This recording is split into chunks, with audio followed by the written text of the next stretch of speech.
Welcome to Jack and the Bean Talk for Tuesday, August 11th, 2020. A day that will be remembered as the day where they decided to postpone, not cancel, postpone college football, shelving it until next spring possibly. Obviously, a lot went into this decision. The commissioners they were communicating, and like executive people within the Big Ten, Pac-12 were communicating with medical advisors. We'll get into what I think about their communication with the coaches and players and why this ultimately looks really bad for them. But just what's your gut reaction to this, Jack? Yeah, I guess it was probably the best call to push it to the spring, with most classes being online, and it's just not a safe environment, really. I think for 120 people to get together and wrestle each other, I guess. Yeah, and the Big Ten, they broke their news yesterday, and yeah, it was just only a matter of time before other Power 5 conferences would follow. Yeah, I think that a spring football season, I said a few podcasts ago, I think that's the way they should go, because there's a possibility of a vaccine being available. I don't know how available it might be. There's a better possibility it buys the conferences time, possibility of fans in the stands in the spring, which I think just as far from like an atmosphere standpoint is what college football needs, and that's why it's so popular, is more so because of the atmosphere that you get at these games and just like the college experience. But the thing is that the coaches wanted to coach, the players wanted to play. There were probably players who didn't want to play, players who had other reasons for possibly not wanting to play besides the coronavirus. So I think it's just a abject failure from the executives in the NCAA and the executives of these conferences. That I saw one tweet, and allegedly according to one Ohio State reporter I follow on Twitter, the Big Ten executives didn't even talk to their coaches until last night. So, so it seems like the coaches and the players might not have been a big part of this, which I think is a little ridiculous, because they had to go through all the protocol all summer to possibly even play in the fall. And I think it's going to bring change to the college game. I think schools like Nebraska and maybe even our schools in the Big Ten, if conferences like the SEC, ACC end up playing in the fall, I don't see why they wouldn't want to play in the fall. Go for it, honestly. Because there's a thing between, everyone wants to see college football back. But when like the coaches are saying we're following the protocols, and yet you guys are acting like it's doomsday scenario when we've been doing the stuff that you've been asking us to do, I can see why coaches and players alike are super frustrated by how this has been handled. Non-conference schedules just got released, or the conference-only schedules just started to get released last week. I mean, yeah, it's such changes like day by day that it's kind of like impossible for it like not to be a last minute kind of thing. But I don't know. I mean, the end verdict was pretty much what we all expected. So yeah, I think there was hope in like June and July that there would be a season, but I think with the numbers just didn't look good, and like state regulations just didn't loosen up as much as maybe some people expected. Yeah, and then you bring that up, which kind of leads me into my next point. And yeah, the kids are going to have to interact with other students. It is kind of impossible to do a bubble Mhm. if you're going to have the players go to in-person classes, which I haven't heard anything about the players going just remote. CU said something in their one of their news pieces that they emailed to the student body, and they said that 90% of students had an in-person component in class, or at least one in-person class or in-person component of a class. So yeah, it's like that we're gonna go up there, possibly be exposed even more. Um, I don't know.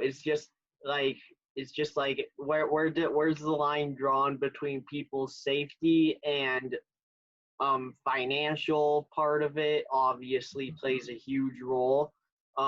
Today, the sports business director at Washington University in St. Louis, Patrick Risch, was on a show on CNBC, and he was basically saying, yeah, $4 billion loss for college football across if it gets canceled, and it would be 1.2 billion of that would be ticketing, and there's 65 Power Five schools. Each of them will lose about $62 million. Yeah. So I guess the schools are making the students go back to school, but they're willing to take the hit of not having a football season. So Hmm. you just don't know what these schools prerogatives are, if they're really like assuming the safety, or if they're like, oh, we were going to take a financial hit anyway, let's try and make that up in the spring. Hmm. I mean, I don't have all the answers. I want to make that perfectly. I know I don't have all the answers, but I think at a point like this, we just have to be skeptical of the people in charge and how they handled this situation. Yeah. You're basically just mad that it was made at like such a last minute. It was kind of like a last minute decision. It's I mean, also, I agree with you that it wasn't like they should have talked to the individual schools too. 'Cause it seemed like the Big Ten did a vote, right? yes. Yeah. And only two schools wanted to play. That was a report that was yesterday. They actually didn't have their last vote until today. I think there was like it may have only ended up being the Iowa and Nebraska people that voted for the season to resume, because I know the Ohio State person voted for postponement, but the athletic director at Ohio State also said, oh, yeah, we stand with our school and we respect that. We're going to postpone it so we can take more time.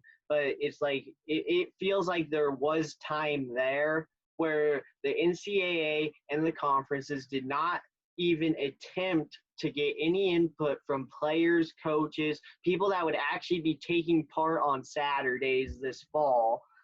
So it'll be interesting to see what the SEC does. They're the only conference that hasn't released a schedule yet, and they kind of want to take their time and do the wait and see approach. And yeah. another part that is just so frustrating is that they just released these conference only schedules last week, or Hmm. or very close to just last week. So Yeah. it's like Just schedule them. you Not go through all that work, and then like you heard like Thursday, Friday, like right after all that stuff happened, oh, the season might get postponed anyway. So Mhm. Yeah. It was just, I think the Pac-12 only, like the chancellors at the schools were able to vote in the decision, but they're not like a big part of athletics really. Um, and yeah, I mean, it's just a schedule at the same time. I get like the significance behind it, but I don't know. And training camp was supposed to start next Monday too, so this was still pretty much a last minute decision. Um, yeah, if you're gonna do it, might as well do it before teams start getting together. Um, so that's still already a pretty big group of people, where social distancing is pretty much impossible in sport football. Um, but yeah, I'm sure all five conferences will cancel football at least. If you cancel football, then I don't think it'll be hard to have other sports too, at least in the future. They might be okay this year. But yeah, that's going to hurt a lot of other sports too, which is sad. Yep, I don't know. You just wonder if there's like a system in place that can be even put in place in the future, just because these conferences get their budget and they have this money that they have to spend when they can spend it, basically when they get it. So I think that fans, players, everyone's frustrated. I just feel for the players because I respect players that would have opted out anyway, but the players that wanted to play, it seemed like they were not a part of this process at all. Yeah. And they started the We Are United with the Pac-12, and then other conferences started to join that too. So yeah, I just think as far as the NCAA goes, these players, they have their demands. Of course, the NCAA doesn't want to overhaul their system that has so many flaws in it. So Mm-hmm. Yeah. I mean, yeah, I guess there's some truth to that. Then those players are gonna interact with people who like don't have a word in it, and I don't know. It affects more than just the player, I guess. And I guess in today's kind of culture, like I don't know, it would just look really bad if they continued the season, even though it probably could have been done. And I don't know if it's fair to the players to like force them to do remote classes too, because that's just kind of hindering their learning experience as well. yeah. It seems kind of unfair to me. And I Oh, did. well, if they do that, they have to pay them, because like they just this is why the player payment argument is so prevalent in this. Mhm. It's like you're asking players to risk their health to go out and play football, and then you have these demands of them. And yeah, I get it. They're getting an education. They're getting scholarship money. Mhm. They're getting a chance to like set themselves up for success in the future. But it's also like they make the entity, the NCAA themselves, so much money Mhm. that it's like it's about time they started to treat the people that um help them become as big as they are. They treat the people like humans, honestly, because it's just so frustrating. Yeah, there's already a huge risk just for playing football, like not during a pandemic. And now it's just another added layer of risk that I don't know. I guess makes it too dangerous. And yeah, I mean, provides another point that you know players should be paid at least a little bit. Hmm. Yeah. Get medical at least. I don't know. It's just that they operate on such tight budgets. They make all this money, but they have to operate on such a tight budget, because if they don't spend the money, it basically like they can't spend it. So Yeah. Uh, but yeah, I guess we'll just have to wait till January 1st and then reevaluate, at least for the yeah. Pac-12. Um, it'll I don't be know. a I feel like the SEC is going to be the most likely to play out of the Mhm. ACC too. Yeah, I mean, Um, there's no way a California school would keep playing, but yeah, the South has, shown that they're less, I don't know, they're less afraid of the virus, I guess. yeah. Um, we'll see. Mhm. I don't know if I don't know. I just don't know if that's the best way to put it, but I I don't know. It's just like I don't know. They feel like they're taking the precautions, and they feel like since they're taking the precautions, that there should be some type of return on that. Mhm. So Yeah, I guess that's true. But I don't know. There's so many different variables, and I think I think the Pac-12 did a good job. I guess. I mean, other than not, getting some player and coach input, I think it was pretty much inevitable. Um, yeah, and playing the season, I don't know. You see, like, some professional sports are, playing, and some sports have done better than others, but college football just seems like too much of a risk with, you know, not being able to lock yourself in your hotel room all day. Yeah, it's just not feasible, and I don't know. I think there's a way it could be. I mean, they said that there's one thing that was floated around that the Big Ten players could like quarantine in Indianapolis during the spring and play the whole season there. They're not going to do I that. just I just don't get how you can make college kids do that don't even make money from it. So We've already seen a lot of, like, the Indians, Mike Clevenger and Zach Plesac broke the quarantine today, and you can't keep 20-year-olds locked in a room. They're just not. It's not possible, really. They're going to leave, and you know who knows where they're going, and yeah, it's not feasible. yeah, I don't know. And then like my perspective from this is coming from someone that's been working in retail, in grocery, I guess you could say, who's been around people a lot, and like a lot of people follow the rules and take the precautions, and then you have people that don't wear masks over their nose, and it's honestly a frustrating thing to see, and then they want to blame people for that when they themselves don't even take that precaution. So I don't know. It's something, just the whole virus thing Yeah, just become too just politicized. It feels like even in this argument about players, there's two distinct sides that have been formed. And I would say I probably sided with the players and coaches because they're like, we're taking these precautions and we aren't getting the return on it. mm-hmm. And it's just basically like, oh, it's basically like the Pac-12 executives saying, oh, we're smarter than the people that are actually going to be the ones taking part in these games. So, Mm-hmm. Yeah, I mean, if you can't enforce, like, or if you can't provide, like, consequences for not following, like, coronavirus health safety yeah, and precautions. I don't know, yeah,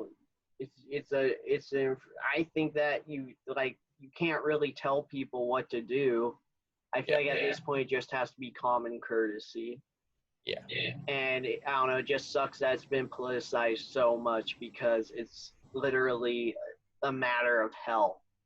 yeah. Everything's politicized though nowadays. uh, Whether or not I have cereal or eggs for breakfast is probably going to be big on Twitter, and like, every decision or everything is just so split right now. You know, um, but yeah, it's going to be a bummer fall though. It'll be quiet, and you know no NBA really. I mean, we got the playoffs that'll end in, like, end of September. Basically got maybe football. Um, yeah, it'll be I think if the players in the MLB follow the protocols, or at least the majority of them do, they're gonna finish this season. Um, it will. Get more I can get more into that.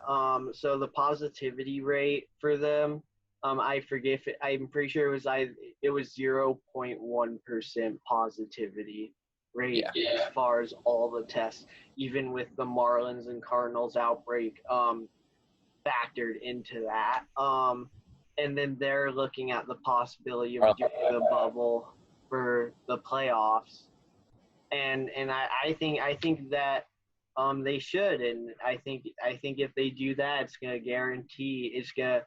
gonna better guarantee. I don't want to say it's gonna fully guarantee. It's gonna better guarantee that they're gonna be able to finish this thing.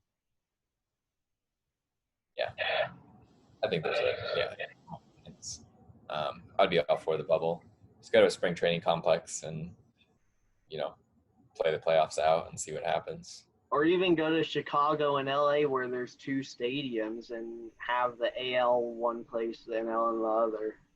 Yeah, still hotbeds though, but I guess so is Orlando. And yeah, as long as you're able to like enforce it and keep the players from leaving. Yeah.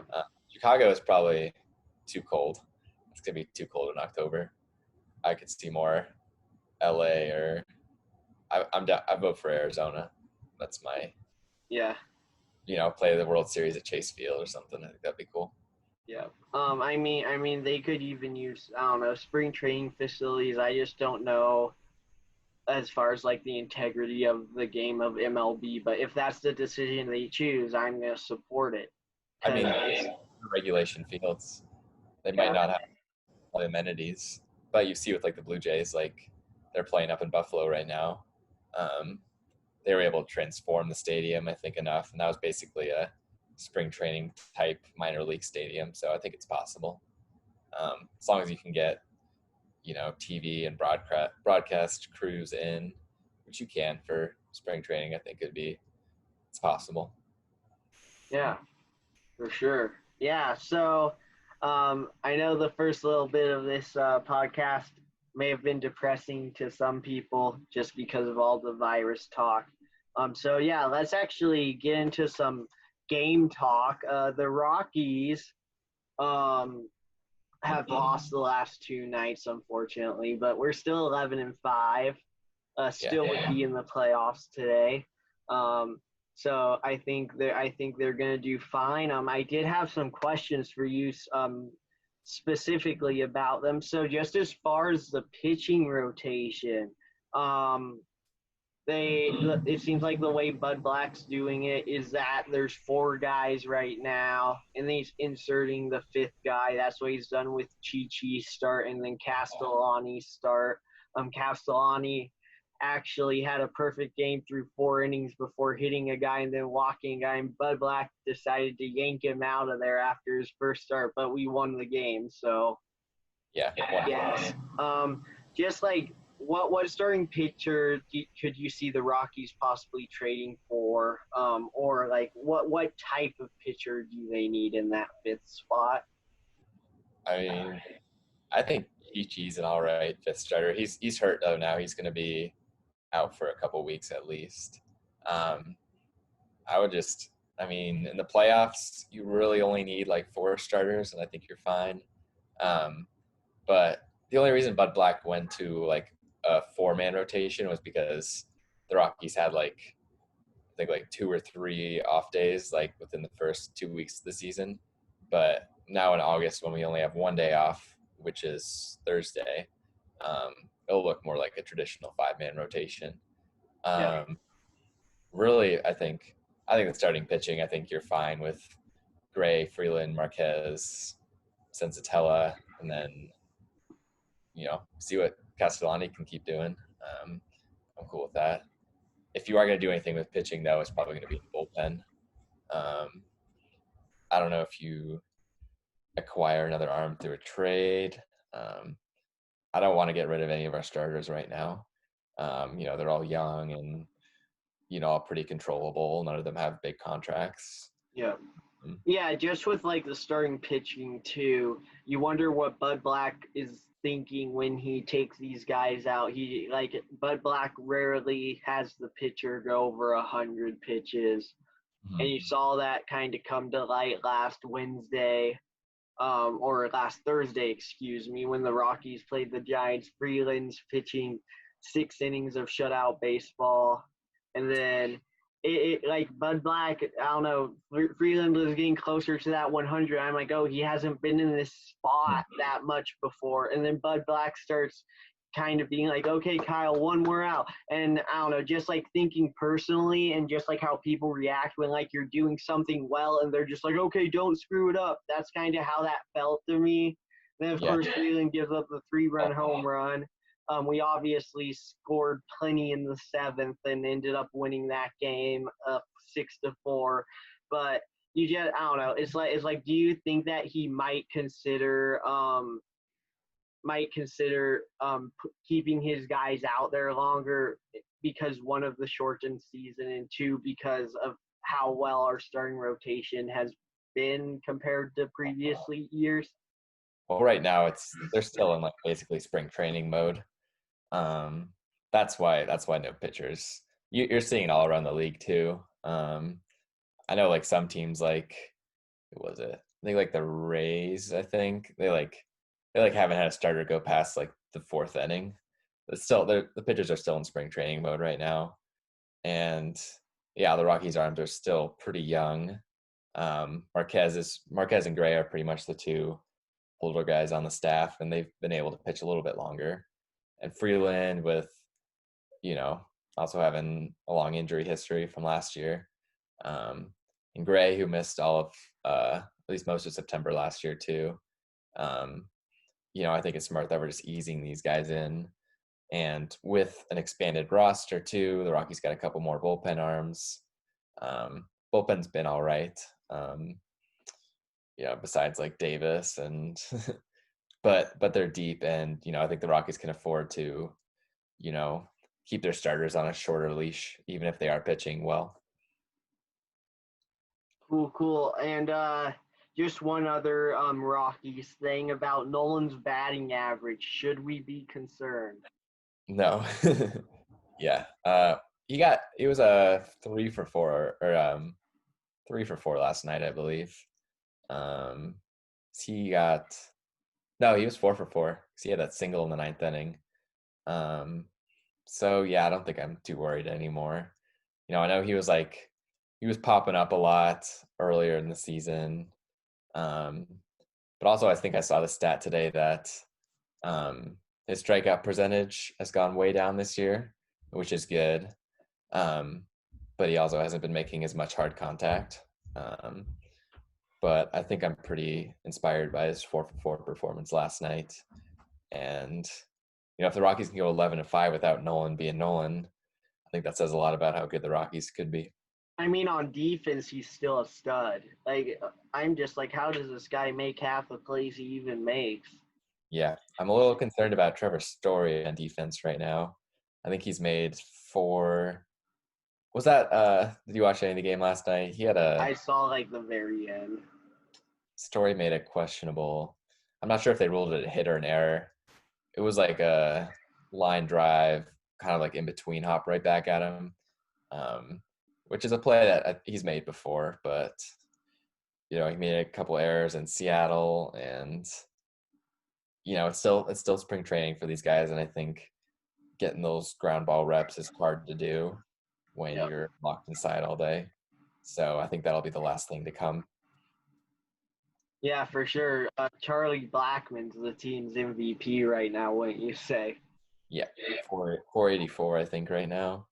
Another 4-hit game last night. Yeah, it's been amazing. He's doing it against righties and lefties, and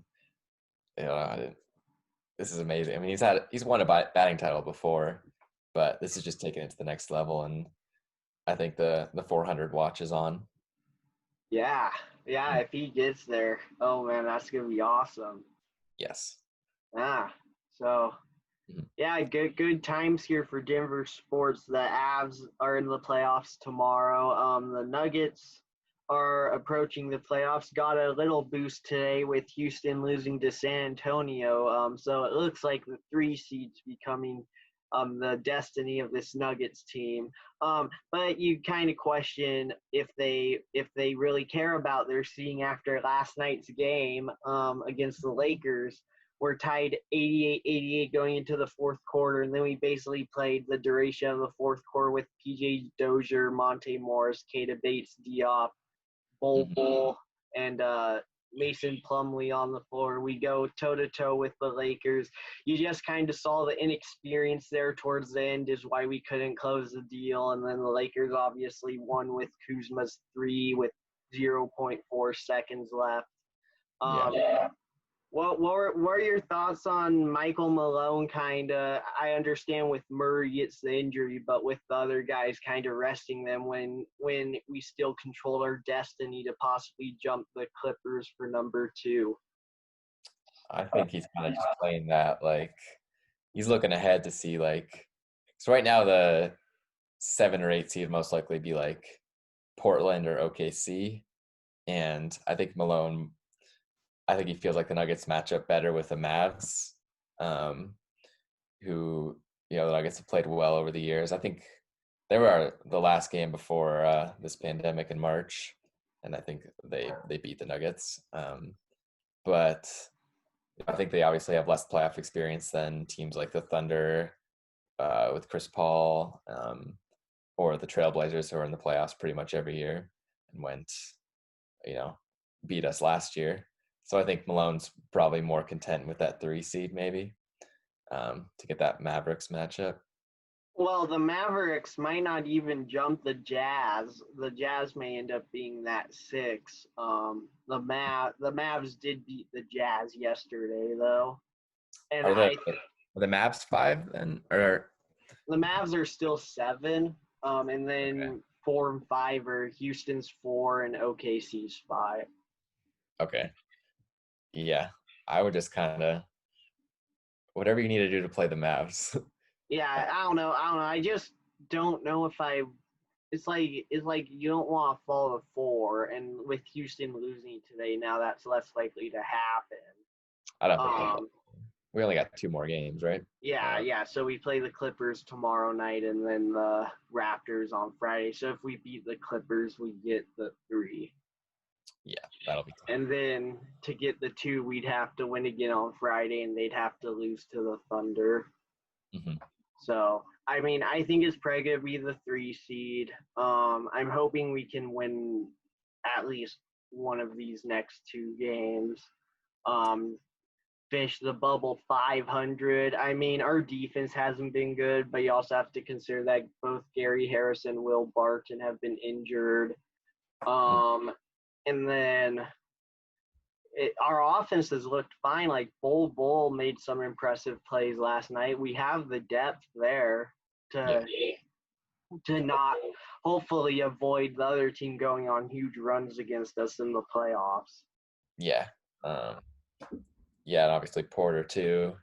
Saw Bull. I love Bull's pass to Plumlee last night on that dunk. I think that was late in the game. I was like 2 players you never really expected to have like a connection, and I don't know. You love to see it, I guess. I'm confident they'll go into the playoffs. Yeah. We probably won't get that 2 seed, like you said, but 3 seed's okay too. And I think that just gives the Nuggets more time to get Harris and Barton back to 100%. I just hope we don't have to go 7 in the first round, because I think we can beat any of the teams that are below us, but the longer the series go, I think the more nervous I'm going to get. Yes. That's kind of how it felt against San Antonio. Like we couldn't close the deal. We couldn't close the deal against Portland, and we had like 2 like great opportunities too, and we just let them slip. So I'm hoping that the second round will probably, I don't know. I'd rather wait until the West Finals to play the Lakers. I'd rather play the Clippers earlier. Really? Because just as a franchise, they have not had that deep playoff success. Yeah. They're team though than before with George. Well, they have Kawhi Leonard now, obviously, but they've never been past the second round in franchise history. So, yeah, I don't know. I'd throw all that out the window though this year, just with those 2 guys. Kawhi's had a ton of playoff experience at least with the Spurs and the Raptors. George, not so much with, I guess, OKC and the Pacers, but there were 2 years with the Pacers. They played the Heat, and I don't know, the first year they kind of shocked me by taking it 7. The second year they were arguably like on like toe to toe with the Heat, and then they just forgot how to play in the playoffs, even though they still made it to playing the Heat in the conference finals. But anyway. Still, George still show up in big games. Yeah. Yeah. So we'll see. Yeah. Yeah, so exciting times for the Nuggets. Playoffs start next week for them. The Avs play the Coyotes starting Wednesday. And then the Rockies keep on playing the Diamondbacks, and then the Rangers in the weekend series. So that's all I had. Did you have anything to add today, Jack? Busy news for sure. I'm excited to watch the Avs tomorrow. That'll be big. I think they got a good shot against Arizona. Yeah. That's about it. Do you have anything else? Max Verstappen won the F1 race this past Sunday over Mercedes. Mercedes' first loss of the season. Just kind of a little shocked to see that, being Lewis Hamilton from England. Indy 500 qualifying this weekend. I may try to catch that. Bayern Munich versus Barcelona on Friday. That is the game of the weekend soccer. So, I mean, there's only champions in Europa League right now, but that game could possibly determine who ends up winning that tournament in a week and a half. So, yeah, you're always the expert on those. yeah. I don't know if I call myself a soccer expert. I think I know what's going on somewhat, though. For a kid in Boulder, Colorado, I think you're okay. It's the United States. You know more than most. Okay, I'll take that. Awesome. All right, Jack. Well, thank you for joining us today, and hope you enjoyed the podcast. Hit us up at Twitter. I'm at ebeancubuff. Jack is at Jack_Carlough. If you have any questions or want to talk to us about anything discussed in the podcast today, thank you so much.